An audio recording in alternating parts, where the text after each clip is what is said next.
My name is Mary Allen. I was born into a wealthy family.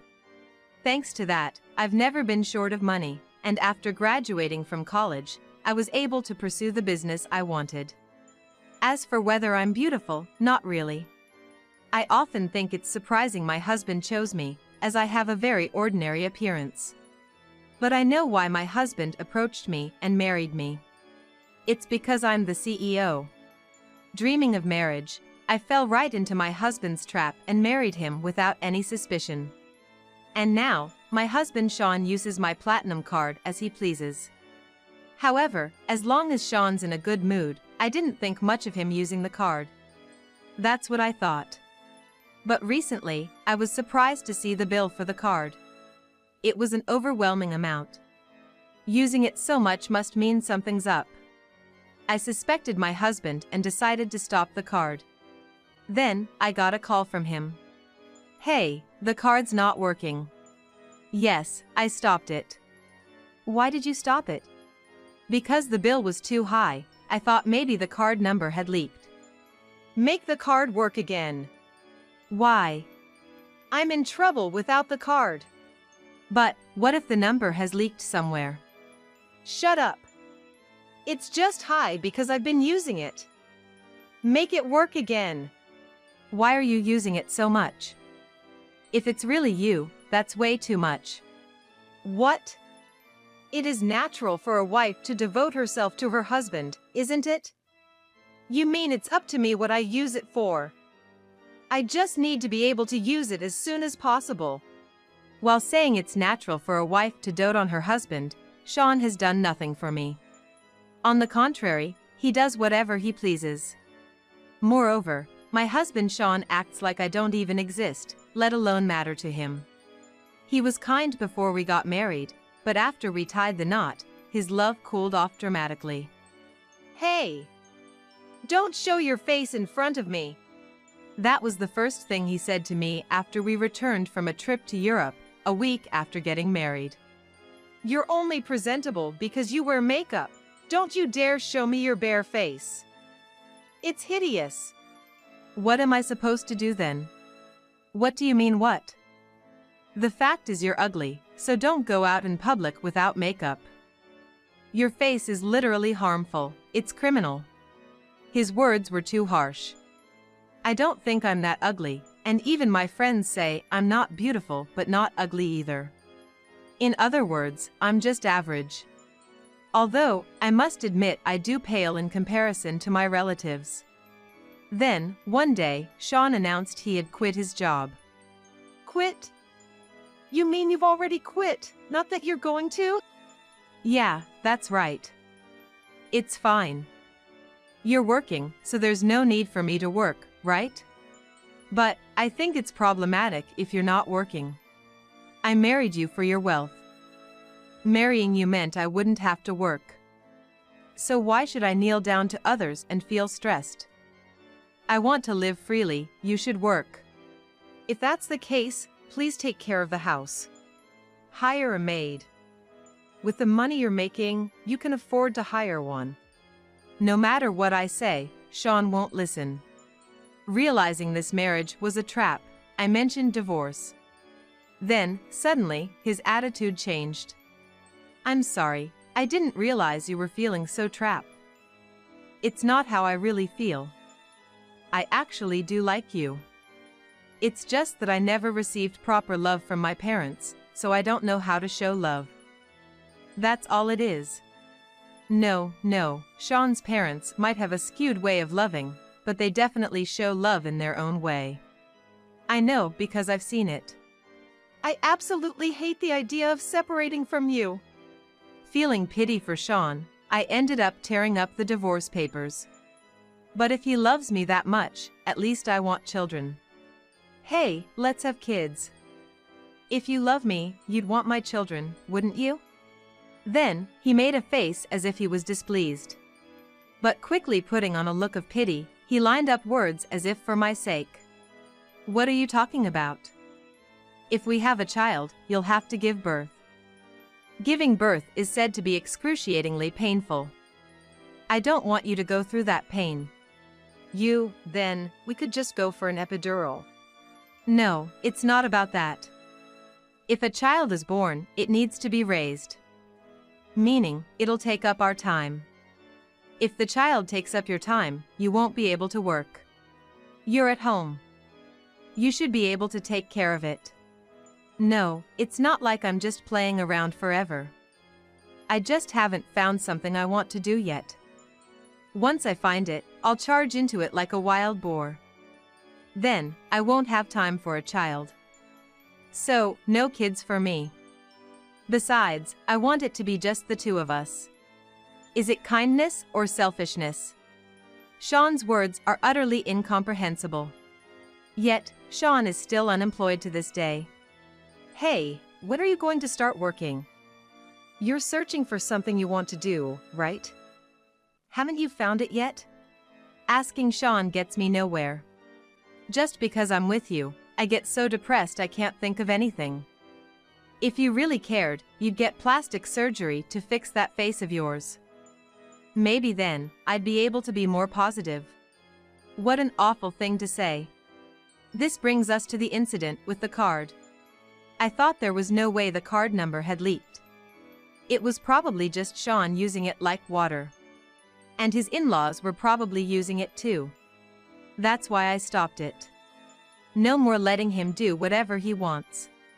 With that in mind. But now, Sean is saying it's only natural for me to dote on him. Why is it natural for me to dote on you? Because I told you? You're the wife.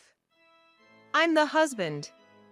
It's only natural for a wife to dote on her husband. Every couple does it.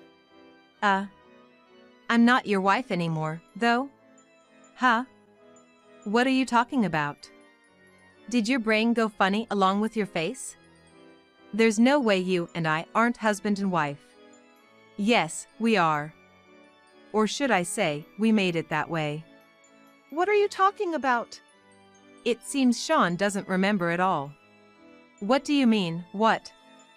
You're the one who brought it up, even though you were so against it before. What do you mean? You really don't know? That's why I'm asking what you mean. A week ago, you came home drunk and started talking about getting a divorce. What? Me? Yes, you. You always said we'd never get a divorce, no matter what happened, but when I asked what changed, you said you didn't love me. That's ridiculous. When I asked why it was so sudden, you said it wasn't sudden at all. You never loved me from before we were married.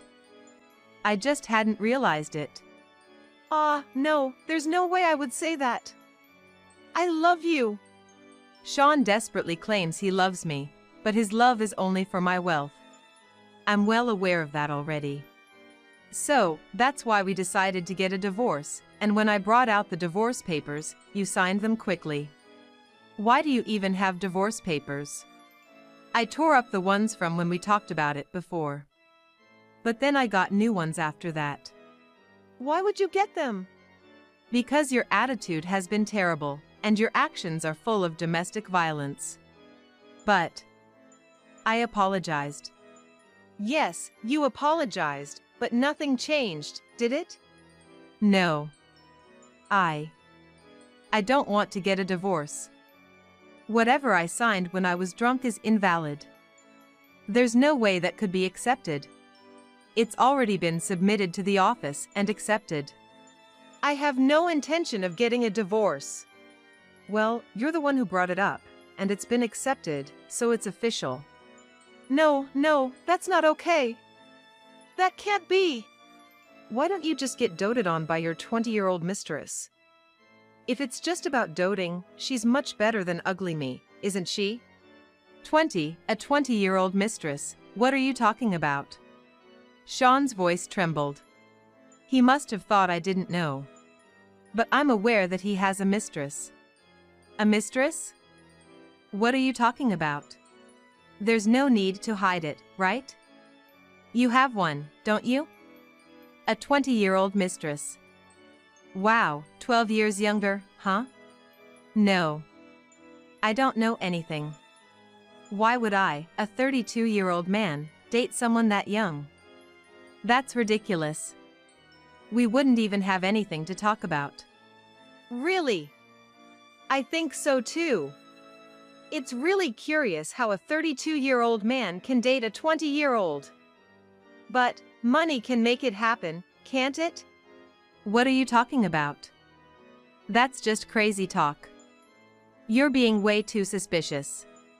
Really? But I had a professional look into it, so I don't think there's a mistake. A professional? Yes, exactly. I hired a detective who specializes in this kind of investigation, so there's no mistake. That's a lie. That's absolutely a lie. I haven't cheated. I've been faithful to you all along. Why won't you believe me? Well, there's no need to get so worked up. We're divorced now, anyway. Whether you cheated or not doesn't matter to me anymore. I'm laughing, but Sean is desperate. From the other end of the phone, I could hear his father's voice. It seems he overheard and is commenting on Sean's cheating. Hey, you, is it true you've been cheating? Not now. With all the money we have, it wouldn't be strange to have a mistress. It sounds like he's trying to cover the phone, but I can hear everything. Then you should have been more careful to hide it from your wife. What an idiot you are. I couldn't help it. I thought I was being careful. But then she went and hired a detective, and that's why this happened. She hired a detective? Yeah. That means she didn't trust me. What a disaster. She's our cash cow. You better not let her slip away. I'm furious. Both my father-in-law and mother-in-law are saying things like trick me. And to think they would say such things while still on the phone. Was it just Sean, or did his parents also see me as nothing more than a cash cow? What kind of people are they? Thinking back, it was strange from the time I went to meet them for the marriage introduction. Before they knew I was the daughter of a wealthy family, they were saying things like, if you're going to marry, you should choose someone with a good face, right? If the face isn't good, the grandchildren won't be cute. That's why we told you to choose your spouse based on their looks. And they looked at me as if they were opposed to the marriage. Sean, are you really planning to marry her? Is there a reason you have to marry her no matter what? I don't think Mary is ugly. She's pretty enough. Plus, she's the daughter of a wealthy family and runs her own company. What? Really? Well, you should have said that sooner. If you love her that much, it wouldn't be right for us to oppose. Yeah, that's true. After all, you can always get plastic surgery to look better. Having been granted permission to marry, I chose to ignore the unpleasant words. After all, I was marrying Sean, not his parents, and as long as Sean understood me, that's what mattered, I told myself. Then, right after we got married, Sean brought it up. I want a house. A house? Yeah, I've always lived in apartments.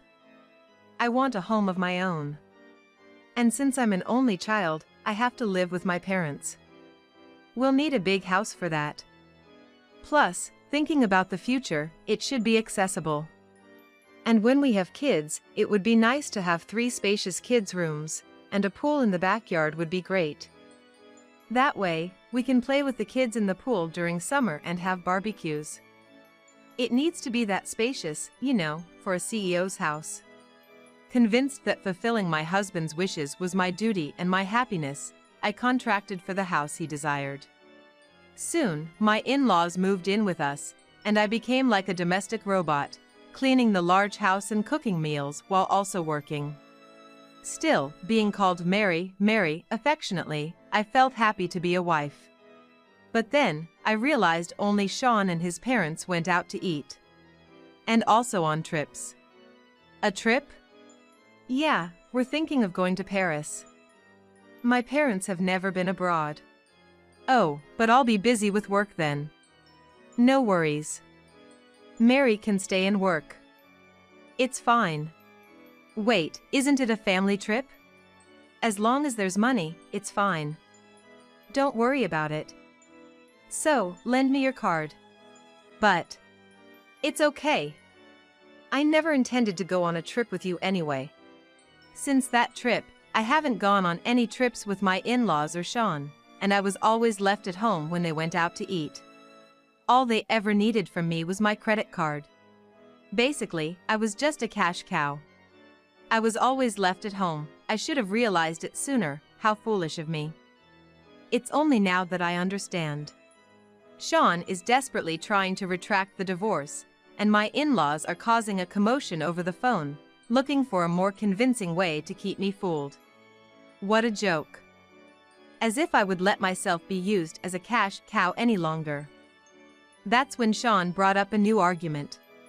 Yeah, that's right. The card. Despite the divorce, I still have your card. If you really said we're divorced, you'd take the card back. But since you haven't, that must mean you still love me, right? It was just an oversight. But I've already canceled that card, so it's pointless for you to have it, and there's no need for me to take it back. So, don't worry about it. No, that's not it. It's been a week, and you didn't tell me we were divorced. That means you must still like me, right? If you really hated me, if you really wanted a divorce, you'd tell me not to contact you since we're divorced? You know, I left the house right after we got divorced. And yet, not once did you contact me when I didn't return home. That's because I didn't notice you were gone. You didn't find it strange that I wasn't at home? Not at all. Doesn't that just show we're divorced? You didn't care about me at all. No, that's not it. It's not like that. How is it then? It's been a week since the divorce, and neither your father nor your mother cared that I wasn't there. As long as they had my card, there was no inconvenience, right? That means I was never really a part of the family. It's not like that.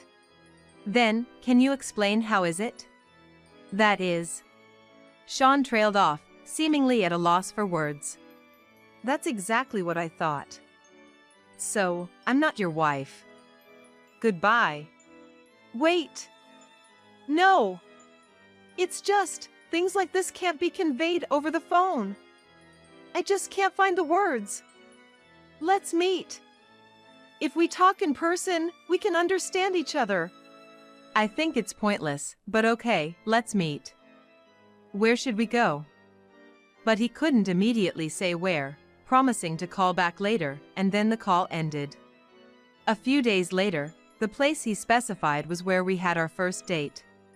Do you remember this place? Yes, I remember. It's where we had our first date. Do you remember that day? I do. I remember too.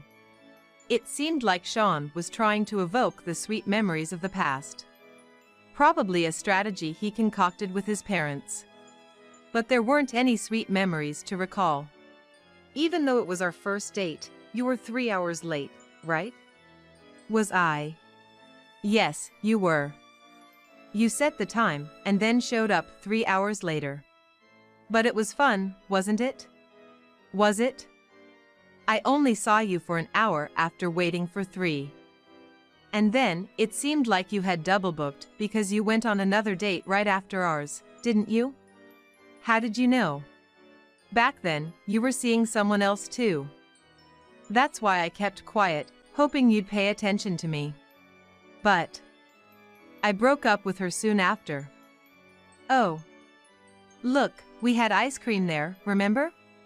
Yes, we did. Despite me saying I was cold, you insisted on eating ice cream. Sure enough, I was shivering from the cold afterwards, and you said you wouldn't lend me your coat. Also, I ended up paying for the ice cream. You were late, so you could have at least treated me, but you said you forgot your wallet. I wonder if that was really the case. So, aren't you going to tell me why you wanted to meet? Well, meeting might fix our misunderstandings. We're divorced, so I don't see a need to fix anything. Plus, you don't like someone ugly like me, right? You've said it enough, so there's no point in starting over. Don't say that. What's going to happen to the house if we split? That house was something you wanted to buy. Your parents like it too, so I think it's best if you all live there. Really? It's okay for us to live there? Please, go ahead. I don't need such a big house since I'm alone. Really? Thank you. That's a relief. Mom and Dad were worried about what would happen to the house if we divorced. Is that why they were against the divorce? That's part of it. What else is there? You're not going to ask for alimony, are you? You must be joking. Of course, I'll claim alimony. Why? You know I can't pay. You're a wealthy heiress, but I'm just a son from an ordinary family. I couldn't possibly afford alimony. You're rich, so don't take money from me. You don't understand. Rich or not, money matters. And you know, the wealthier people are, the greedier they become. Didn't you know? So, I'll definitely be filing a claim. You're the one who cheated. If that's how it is, I really don't want a divorce. It's terrible to think about divorcing after we went through the trouble of getting married. So, oh, right. Let me show you something. I said this and then showed him the detective's report. All of this is lies, I told you. There are photos too. Can you still say it's all lies? Oh. You've underestimated detectives too much. So, you want to make me admit I had an affair? Exactly. That's why I'm definitely getting alimony. All right, with evidence like this, there's nothing I can do. Good. You're being sensible. And I'll give this to you. What's this, another detective's report? I'm not interested. Just take a look. It might just make you cry with joy, considering what's written in it. As Sean scanned the report, his eyes widened more and more. She's the daughter of a wealthy family too. Really? Well then. That changes everything. I had no idea because you never said anything, but if that's the case, I'm okay with the divorce. So, this time the divorce is for real. Yeah, I have no complaints. You can take as much in alimony as you want. Well, thank you. That settles it. Finally, I could get rid of that foolish family. I was grateful to his affair partner's daughter. But then, 3 months later, I received a call from Sean again. Let's give it another try. Oh, what happened? Just when I thought you'd quieted down. Why would you want to get back with someone as unattractive as me, especially when you have such a young and beautiful girlfriend? Well, we broke up. Why? She was the wealthy daughter you adored. The thing is, she was too fixated on money. We managed to get to the point of discussing marriage, and when I went for the marriage meeting, her father accused me of being after their money. Exactly as expected. It was a direct hit.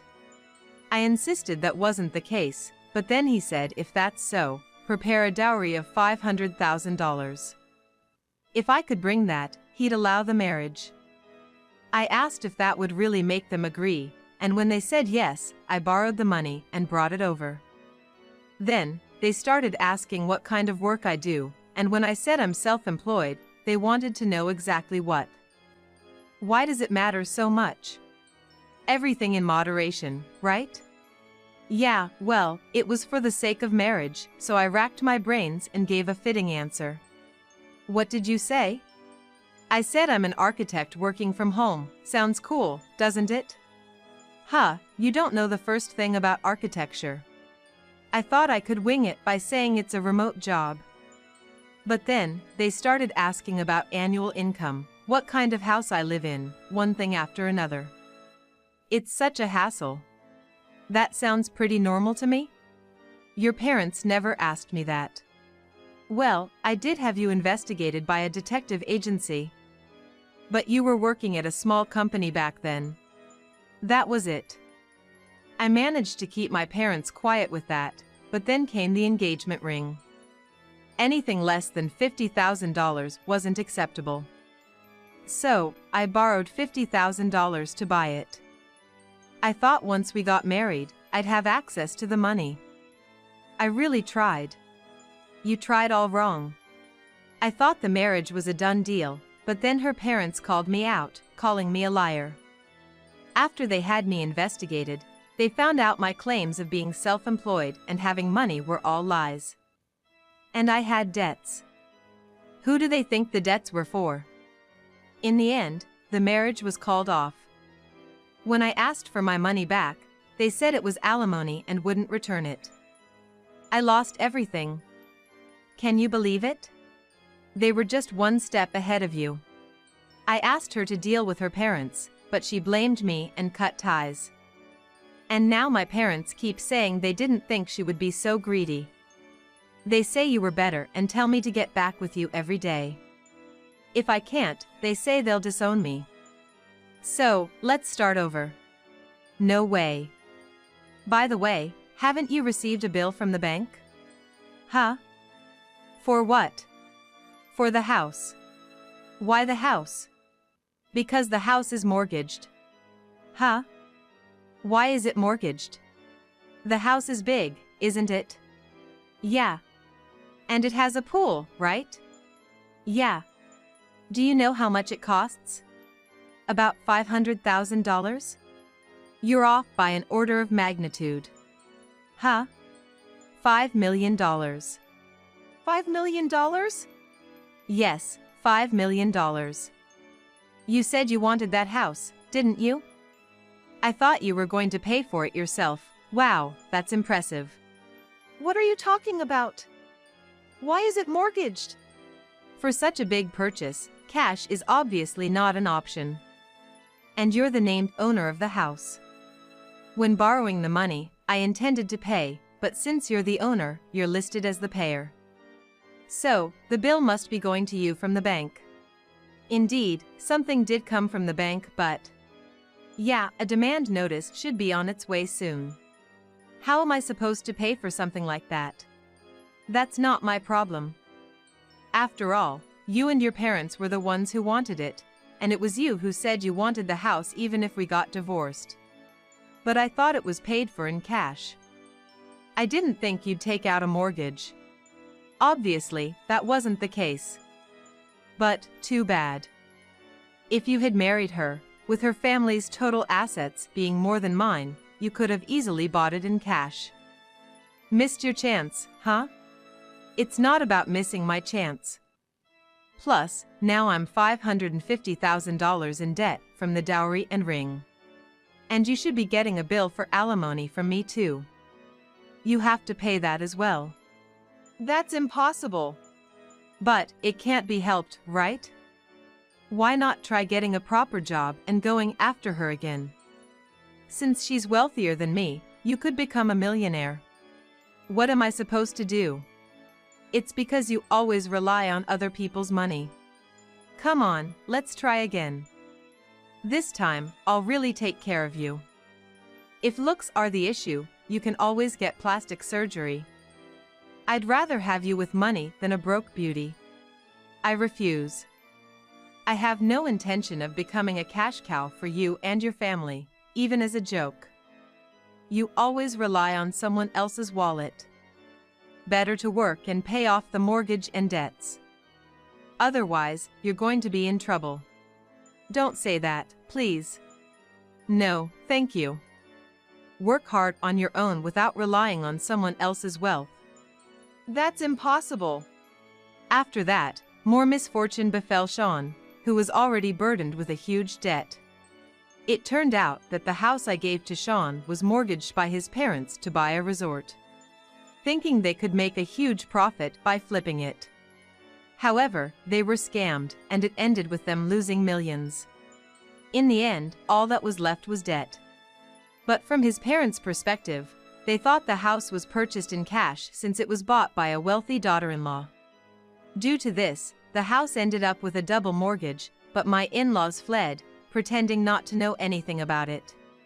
Sean, who never had the means to pay $5 million in the first place, gave up on everything related to the house. As a result, the house was auctioned off and Sean was evicted. Furious about what happened, yet unable to find his runaway in-laws, he now lives in a shabby apartment, resenting them. Forced to work to survive, Sean found a job just before a series of misfortunes struck him, resulting in an accident. Now, he lives a tearful life in a wheelchair, all alone. Living on social welfare is the only support Sean has, seemingly plunging him into hell. As for me, after divorcing my husband, my luck seemed to turn around. A male business partner of mine expressed his desire to date me, with marriage in mind. Moreover, he calls me beautiful. Since he's quite wealthy himself, I believe there's truth in his words, and now, we are nurturing our love.